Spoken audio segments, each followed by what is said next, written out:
할렐루야. 사랑하는 대강의 가족 여러분, 오늘 하루도 하나님의 말씀과 동행하는 삶이 되길 소망합니다. 오늘 함께 나눌 하나님의 말씀은 누가복음 23장 46절에서 49절 말씀입니다. 예수께서 큰 소리로 불러 이르시되 아버지 내 영혼을 아버지 손에 부탁하나이다 하고 이 말씀을 하신 후 숨지시니라. 백부장이 그된 일을 보고 하나님께 영광을 돌려 이르되 이 사람은 정녕 의인이었도다 하고, 이를 구경하러 모인 무리도 그 된 일을 보고 다 가슴을 치며 돌아가고, 예수를 아는 자들과 갈릴리로부터 따라온 여자들도 다 멀리 서서 이 일을 보니라. 아멘.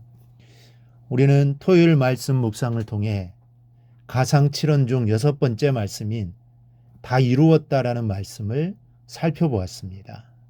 이 말씀은 승리 선언의 말씀입니다. 주님이 승리를 선포하셨으니 우리도 승리할 수 있습니다. 승리가 보장되어 있습니다. 주님 안에서, 말씀 안에서, 믿음 안에서 승리의 삶을 우리가 살아가야 할 것입니다. 오늘은 예수님께서 십자가상에서 마지막으로 7번째로 주신 말씀을 나누려고 합니다.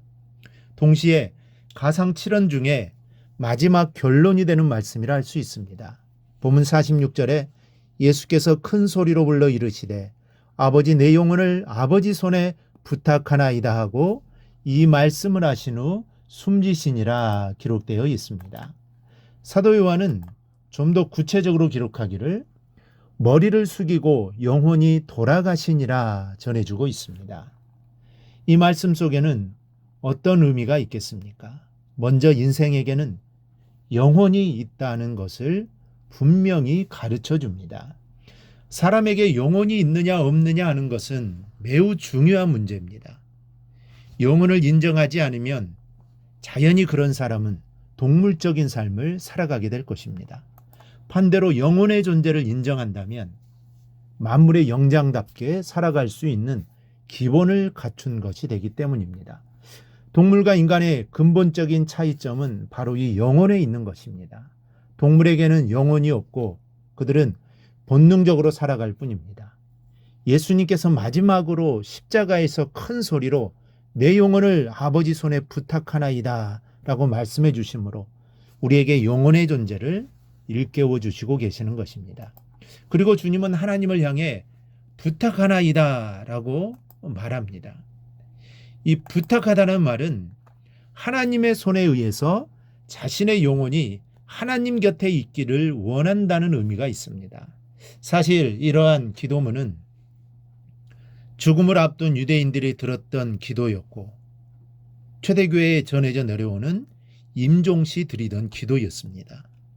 예수님의 기도문은 시편 31편 5절 말씀인 내가 나의 영을 주의 손에 부탁하나이다 라는 말씀을 인용하신 것입니다.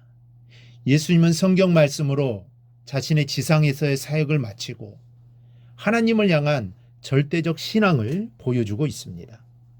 모든 기력을 잃고 숨을 거두기 전에 정말 마지막으로 혼신을 다하여 큰 소리로 성경 말씀에 나온 기도문의 절규로 마지막을 장식하신 예수님의 모습은 오늘을 사는 우리들에게 큰 감동을 줍니다. 우리의 마지막도 이랬으면 좋겠습니다. 내 목숨이 끊어지는 마지막 그 순간 정말 모든 기력을 잃고 숨을 거두기 전에 마지막으로 부르짖는 소리가 하나님 말씀이었으면 좋겠습니다. 하나님, 내 영혼을 부탁하나이다. 이 고백을 기억하고 주님이 부르시는 그날에 이 고백을 올려드릴 수 있기를 소망합니다. 둘째는 영생이 있다는 것을 가르쳐 주십니다. 이 영생이라는 말은 우리들이 천국에서 70년이나 100년을 사는 것이 아니라 영원 무궁토록 사는 것입니다. 성경은 사람이 죽으면 믿는 사람의 영혼은 즉시 천국으로 가서 주님께서 재림하실 때에 부활한 몸과 신령한 몸을 이루어 영원히 주와 함께 거하게 된다고 말씀합니다. 데살로니가전서 4장을 보면 주님이 강림하실 때 일어날 일에 대해서 말씀합니다. 주께서 호령과 천사장의 소리와 하나님의 나팔 소리로 친히 하늘로부터 강림하리시니 그리스도 안에서 죽은 자들이 먼저 일어나고 그 후에 우리 살아남은 자들도 그들과 함께 구름 속으로 끌어올려 공중에서 주를 영접하게 하시리니 그리하여 우리가 항상 주와 함께 있으리라. 때문에 예수님은 나사로가 죽었을 때 슬퍼하는 누이 마르다에게 영생의 질문을 하신 겁니다. 나는 부활이요 생명이니 나를 믿는 자는 죽어도 살겠고 무릇 살아서 나를 믿는 자는 영원히 죽지 아니하리니 이것을 네가 믿느냐라는 겁니다. 우리의 구원이 값지고 귀한 것은 죽어서 잠시 더 사는 것이 아니라 영원히 살기 때문입니다. 이 땅에 잠깐 편히 사는 것보다 영원히 행복하게 사는 길을 택하며 살기 바랍니다. 그 길이 좁아도 우리는 이 길을 가야 하는 것입니다. 셋째로 인생의 영혼은 하나님께로부터 왔다가 하나님께로부터 돌아간다는 것을 가르쳐 주십니다. 요한복음 19장 30절에 보면 예수님의 최후를 좀 더 구체적으로 말씀해 주시는데 예수님께서 머리를 숙이시고 그 영혼이 돌아가시니라 했습니다.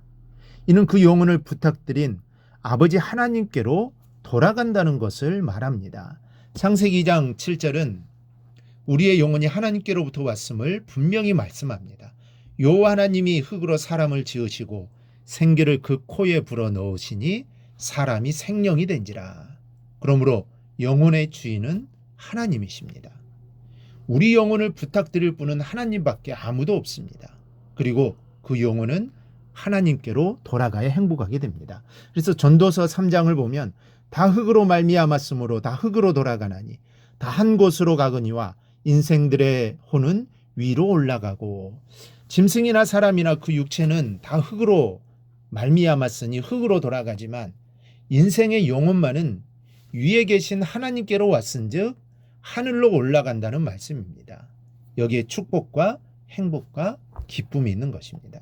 그러나 그 영혼이 가서는 안 될 곳으로 가게 되는 경우가 있습니다. 이건 엄청난 영혼의 불행입니다. 가서는 안 될 곳이란 바로 지옥을 말합니다. 하나님께로부터 온 영혼이 지옥에 가 있게 된다면 이보다 더 큰 불행과 고통이 어디 있겠습니까?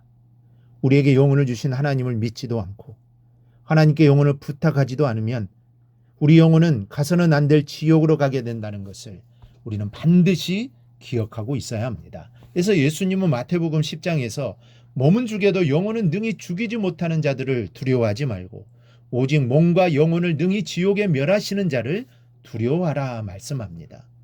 영혼을 멸하시는 자는 하나님밖에 없으므로 그 하나님을 두려워해야 한다는 것입니다. 히브리서 12장 9절에서도 말씀하시기를 우리 육체의 아버지가 우리를 징계하여도 공경하거늘 하물며 모든 영의 아버지께 더욱 복종하여 살려 하지 않겠느냐. 우리들은 영혼의 아버지 되시는 하나님께 더욱 복종하며 그 뜻을 받들어 믿음으로 잘 공경하다가 우리 영혼이 그 나온 바 하나님께로 평안히 돌아갈 수 있기를 바랍니다. 예수님은 놀라운 십자가상의 말씀과 그 놀라운 죽음은 인류 구원의 놀라운 과업을 완성해 주시게 되었습니다. 우리들도 고통스러운 십자가 위에서 하신 예수님의 7원을 마음에 새기고 우리가 믿음으로 살아야겠습니다. 임종시에 내 영혼을 아버지께 부탁하나이다 기도드리는 성도가 되어야 합니다.